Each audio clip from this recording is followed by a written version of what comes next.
Hey folks, Alex Rivera here. And, you know, thinking about projects that don't cost a lot of money,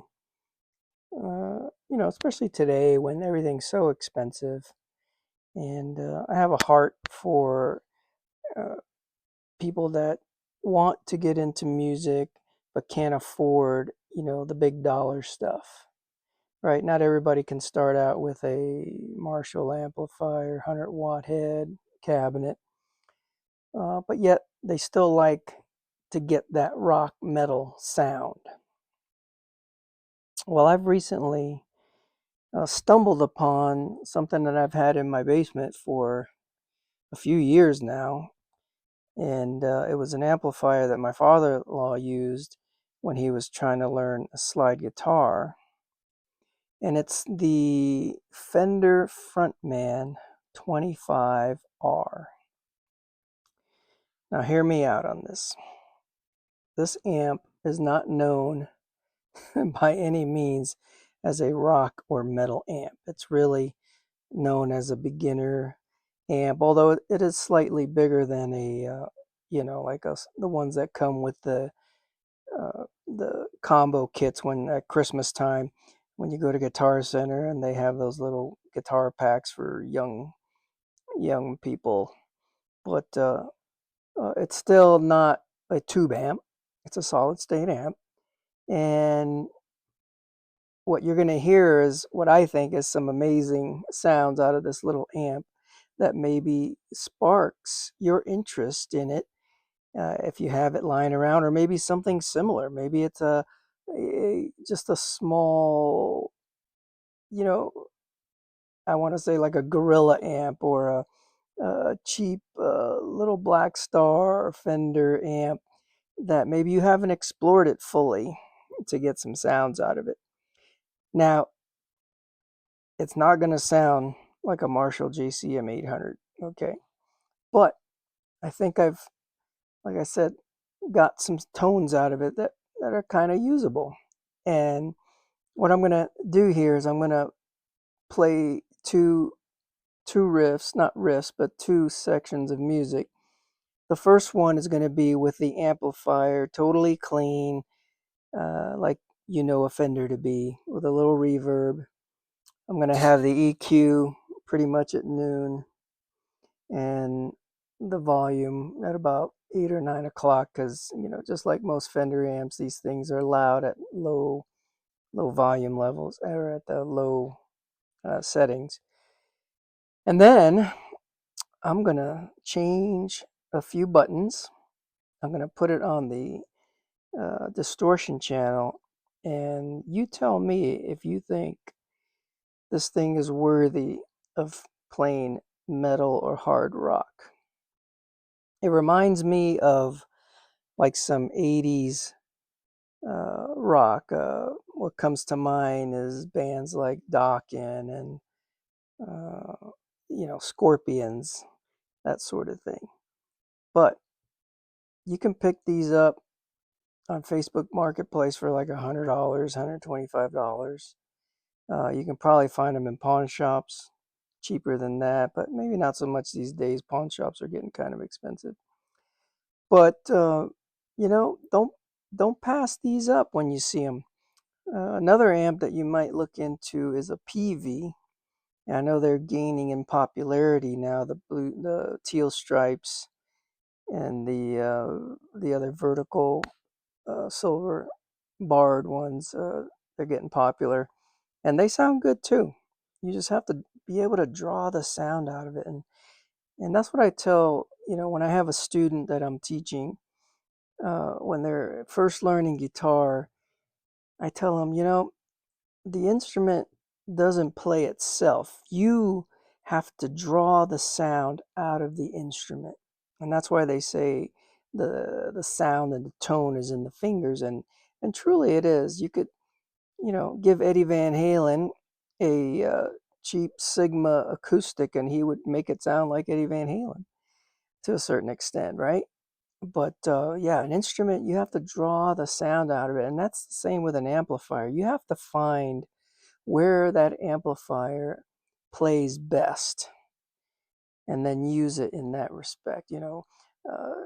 Use it for what you intended to use, but uh, it's not going to be an Engel, it's not going to be a Marshall or a Mesa Boogie, but I think you're going to be surprised at some of the tones I got out of it. So without further ado, here we go.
Okay, so how did I get the sound out of this amp? Let's look at the settings here.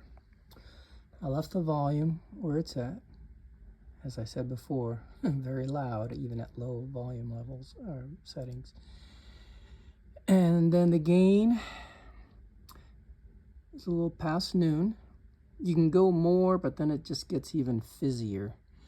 I probably had it a little too much on the recording, as you can tell. But I just wanted to give you just a full view of what the gain can do. Volume on the gain channel was fairly low. And then what I did here, this is really where the sound came from, is I lowered the treble quite a bit because these amps can be very trebly. And then look at the mid. I just killed the mid altogether. And that's pretty extreme, and you can play around with your settings. And then the bass was somewhat higher, and you can tell in the recording that it was very bassy, so you could probably turn that down some. Reverb pretty much off, and that's about it. There's so many things that we didn't try, or I didn't try, was any kind of effects in the channel. There was no delay or any other ones. So, that's another thing you can experiment with, is other pedals. What would a tube screamer or an SD1 sound like through this amp? Don't know. But yeah, that's the settings. So there you have it, the Fender Frontman 25R. Set up to, kind of do a metal sound. Whether you like the sound or not, that's totally up to you, but play around with the amp that you have, and don't be afraid to buy a cheaper amp if you can't afford a better tube amp. But, we're all about saving a buck, right? So get out there, hit your pawn shops, hit your Facebook Marketplace, eBay, and, find an amp for $100. There's plenty of them out there that you can get a good sound out of. There's even some smaller tube amps that you could play around with. I also have a Blackstar HT1, an early model. Doesn't have any reverb, anything.